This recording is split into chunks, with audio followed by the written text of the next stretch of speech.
today we're going to take a look at the Slime Zone show bag. Inside the bag we've got some neon slime. And we've got some neon putty. And of course, no slime bag would be complete without some panda poop. Whoa. And of course, some gooey unicorn poop. We also have some glow-in-the-dark slime.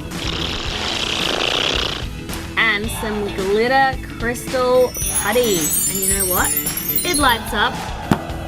Oh my god! And some fluffy putty.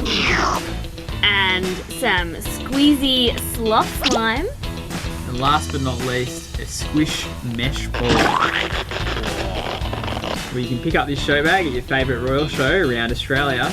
Or jump online at showbags.com.au